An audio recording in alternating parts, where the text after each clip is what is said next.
Hormuz প্রণালীতে সামরিক অভিযান project freedom স্থগিতের ঘোষণা দিলেন আমেরিকার প্রেসিডেন্ট ডোনাল্ড ট্রাম্প। ইরানের সঙ্গে আলোচনায় অগ্রগতি হওয়ায় এমন সিদ্ধান্ত নিয়েছেন বলে জানান তিনি। মঙ্গলবার সামাজিক মাধ্যম ট্রুথ সোশ্যালের এক পোস্টে এ ঘোষণা দেন ট্রাম্প। তবে সামরিক অভিযান স্থগিত হলেও ইরানের ওপর নৌ অবরোধ বহাল রেখেছে ওয়াশিংটন।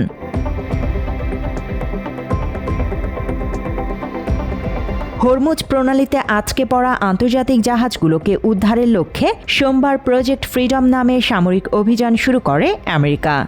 এ নিয়ে মধ্যপ্রাচ্যে চরম উত্তেজনা বিরাজ করছিল। এই পদক্ষেপকে যুদ্ধবিরতির লঙ্ঘন হিসেবে আখ্যা দেয় ইরান। মঙ্গলবার সামাজিক মাধ্যমে প্রেসিডেন্ট ট্রাম্প জানান, আপাতত প্রজেক্ট ফ্রিডম স্থগিত করা হচ্ছে। পাকিস্তান সহ কয়েকটি বন্ধু রাষ্ট্রের বিশেষ অনুরোধ আর ইরানের সাথে একটি চূড়ান্ত চুক্তিতে পৌঁছানোর ক্ষেত্রে উল্লেখযোগ্য অগ্রগতির কারণেই এমন সিদ্ধান্ত নেন প্রেসিডেন্ট।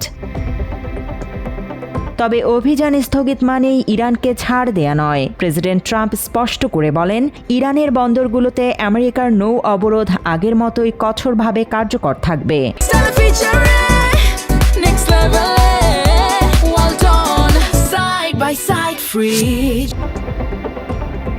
কিন্তু আমেরিকার সামরিক বাহিনীর সেন্ট্রাল কমান্ড বলছে ভিন্ন কথা। হরমুজ প্রণালীতে প্রজেক্ট ফ্রিডম অভিযানটি মাত্র শুরু হয়েছে বলে দাবি করে সেন্টকমের মুখপাত্র। ইতিমধ্যে জাহাজ মালিক এবং বিমা কোম্পানিগুলো আমেরিকার এই উদ্যোগে ইতিবাচক সাড়া দিয়েছে বলেও দাবি করে তারা।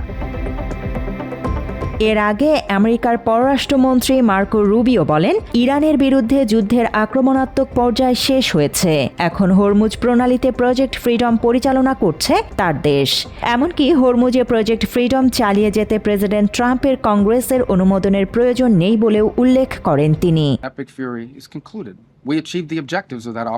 এদিকে হরমুজ প্রণালী দিয়ে জাহাজ চলাচলের বিষয়ে কড়া হুঁশিয়ারি দিয়েছে ইরানের রেভলিউশনারি গার্ড কর্পস IRGC। তেহরানের অনুমোদিত রুট বা পথ ছাড়া অন্য কোনো পথে জাহাজ চললে কঠোর জবাব দেওয়ার হুঁশিয়ারি দেয় তারা। এছাড়া আরব আমিরাতকে লক্ষ্য করে হামলা চালানোর অভিযোগ অস্বীকার করেছে ইরান। দেশটির পররাষ্ট্র মন্ত্রণালয়ের মুখপাত্র দাবি করেন, আমেরিকায় ছিল এই হামলার একমাত্র লক্ষ্য।